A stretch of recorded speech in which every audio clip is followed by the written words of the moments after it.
कक्षा 7 विषय हिंदी पाठ 4 कठपुतली।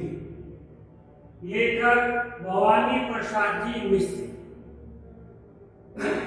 जैसा कि आप जानते हैं कि कठपुतली क्या होती है, यह कहाँ पाई जाती है, इसका उपयोग क्या होता है और यह इस पाठ में इस अध्याय में क्या कहना चाहती है, इसके ऊपर थोड़ा सा अपन विचार विमर्श कर लें।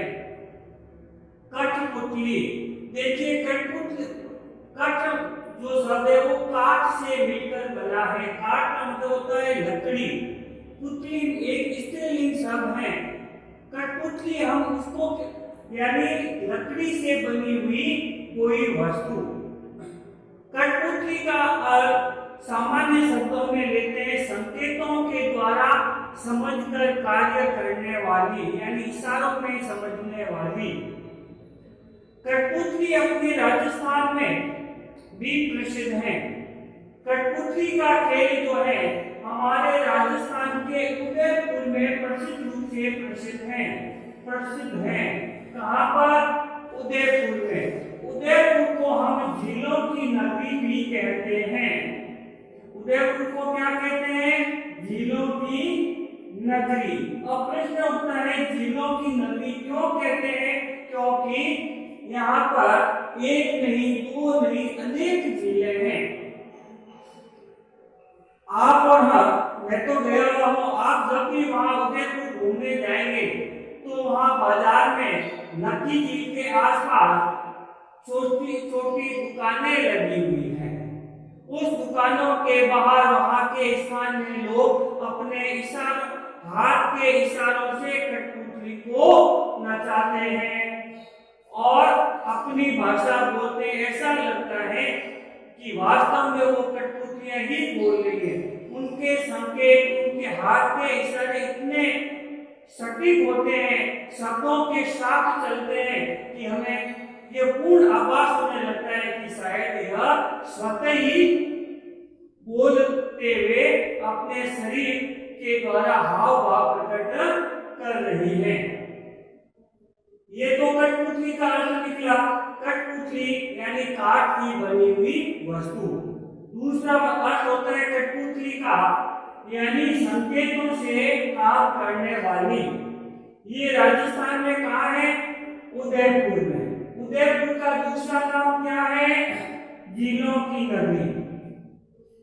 उसी प्रकार से अब थोड़ा सा राजस्थान के जो अन्य जिले हैं जो उक्त नाम से जाने जाते हैं, कक्षा 5 और 4 में भी आपने पढ़े होंगे। उदयपुर को झीलों की नगरी कहते हैं, जयपुर को गुलाबी नगरी कहते हैं, गुलाबी नगरी। जोधपुर को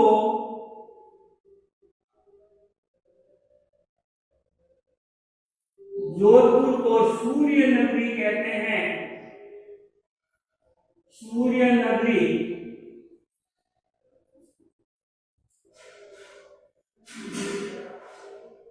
जैसलमेर को स्वर्ण नगरी भी कहते हैं। ये प्रमुख है। अपने बीकानेर को भी धर्म नगरी कहते हैं, छोटी काशी कहते हैं। अब थोड़ा सा इसके ऊपर चर्चा करने के तत्पश्चात हम इस पाठ के ऊपर आएंगे। उदयपुर का वर्णन क्यों किया? क्योंकि राजस्थान में कठपुतली का जो खेल है वो उदयपुर में सुविख्यात है। उदयपुर के स्थानीय लोग जो वर्षों से वहीं रहते हैं वो कठपुतली का खेल बहुत अच्छी प्रकार से दिखाते हैं। इसको झीलों की नगरी कहते हैं। क्यों कहते हैं? क्योंकि उदयपुर जो है वो पहाड़ों के चारों तरफ बसा हुआ है। आप जानते हैं कि पहाड़ों के ऊपर जब वर्षा होती है तो पत्थर के होते हैं पहाड़, और वो पानी को नहीं सोखते और वही ढाल की तरफ आकर के उदयपुर की झीलों को पानी से युक्त कर देते हैं। गुलाबी दूसरा नाम आया जयपुर। जयपुर हमारे राजस्थान की क्या है? राजधानी है। उसको गुलाबी नगरी के नाम से भी जाना जाता है। क्यों जाना जाता है? नंबर 1 कि जयपुर की अधिकांश दीवारें गुलाबी रंग से रंगी हुई हैं।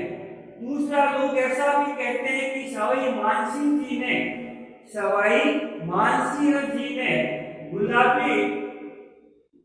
जयपुर नगर जब बसाया था तो उसकी जो आकृति है वह गुलाब की भांति है, इसलिए उसको गुलाबी नगरी कहते हैं। तीसरा, जोधपुर जिसको सूर्य नगरी कहते हैं। आप कहोगे भैया जी सूर्य नगरी क्यों कहते हैं? इसका कारण यह है कि जोधपुर में सबसे पहले सूर्य की किरणें पड़ती और लंबे समय तक पड़ती, इसीलिए गर्मी में जोधपुर में गर्मी अधिक पड़ती है। अंतिम, जैसलमेर जिसको अपन स्वर्ण नगरी कहते हैं। स्वर्ण का मतलब होता है सोना। सोना मतलब गोल्ड, SLEP स्लिप नहीं है बल्कि क्या है, GOLD गोल्ड। जैसलमेर को स्वर्ण नगरी कहते हैं। प्रश्न उठता है क्यों? क्योंकि जैसलमेर के पत्थर, जैसलमेर की रेत के ऊपर जब सूर्य की किरणें पड़ती हैं तो वो सोने के जैसे चमकती हैं। आपको बता दें कि यदि आपको सौभाग्य प्राप्त हो तो आप अवश्य ही जैसलमेर जाना और वहां पर सूर्य की किरणें जब किले के ऊपर पड़ती हैं तो किले के जो पत्थर है, वहां की जो रेत है, वहां के जो मकान है वो सोने के जैसे चमकते हैं, इसलिए जैसलमेर को स्वर्ण नगरी भी कहते हैं। अब अपन थोड़ा सा अलग टॉपिक पे चले, थोड़ी सी अन्य जानकारी जो आपके लिए महत्वपूर्ण सिद्ध होगी। अब अपन इस पाठ के ऊपर चलते हैं, इसको अपन छोड़ देते हैं। अब कठपुतली आपको बता दिया, काठ की बनी हुई एक वस्तु।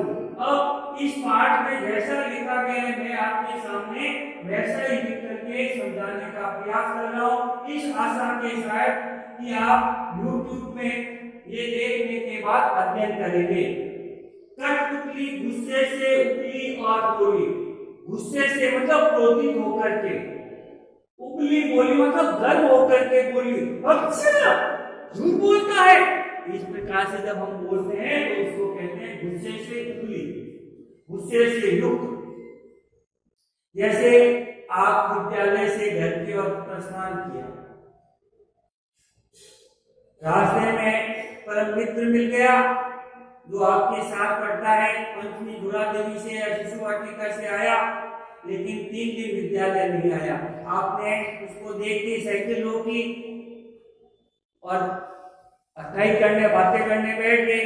फिर आपने जानकारी दी कि क्यों नहीं आया, तो पता चला कि वह बीमार था, आज ठीक है, कल से विद्यालय आएगा। और आप घर पहुंचे, घर पहुंचते ही माता जी ने, दादाजी ने, दादी जी ने या पिताजी ने या बड़े भाई ने यानी आपके अभिभावक ने पूछा देरी से कैसे? मैं तो सीधा विद्यालय से आ रहा हूं। अच्छा झूठ बोलता है, विद्यालय तो उनकी 2:30 बजे होती है, अभी कितने हो जाए? 2:30 बजे। तो इस प्रकार से जब अपन बोलते हैं तो गुस्से से उबली हुई बोली। क्या बोली? ये दागे क्यों है मेरे आगे पीछे? ये कठपुतली गुस्से से क्रोधित होकर के कहती है कि मेरे आगे पीछे जो है ये धागे से मैं क्यों बंधी हुई हूँ? मैं आजाद और स्वतंत्र क्यों नहीं हूँ? मैं किसी के अधीन क्यों हूँ? इन्हें तोड़ दो। तोड़ दो मतलब मुक्त कर दो। तोड़ दो का तात्पर्य है हटा दो, यानी मुक्त करने का भाव, आजादी के भाव, आजादी का भाव। तोड़ना मतलब मुक्त करना, मुक्त करना। मुक्त करने का तात्पर्य क्या है? आजादी का भाव प्रकट करता है। मुझे मेरे पांवों पर छोड़ दो। पांवों पर छोड़ दो का तात्पर्य आत्मनिर्भर होना, आत्मनिर्भर होना, यानी स्वतंत्र यानी आजाद। यानी भारत 1947 के बाद में क्या हो गया? अपने पांवों पर खड़ा हो गया, आत्मनिर्भर हो गया। कठपुतली गुस्से से बोलती है, क्या कहती है, ये धागे यानी मेरा जो बंधन है वो मुझे छोड़ दो, तोड़ दो, मुझे इस बंधन से मुक्त कर दो, इन्हें तोड़ दो। किनको तोड़ दो? धागों को। धागों का तात्पर्य है नियंत्रण। क्या मतलब है? नियंत्रण यानी कंट्रोल। ये धागे क्या है? ये नियंत्रण मेरे क्यों है? मुझे धागों में, नियमों में क्यों बांध रखा है? इन्हें नियमों को, धागों को तोड़ दो, मुझे मेरे पांवों पर छोड़ दो, अर्थात मुझे अपने पैरों के ऊपर खड़े होने दो, अर्थात मुझे आत्मनिर्भर आजाद होने दो। सुनकर बोली और कठपुतलियां की हाँ। यह सुनकर के वो बोली और कठपुतली क्या क्या चाहिए?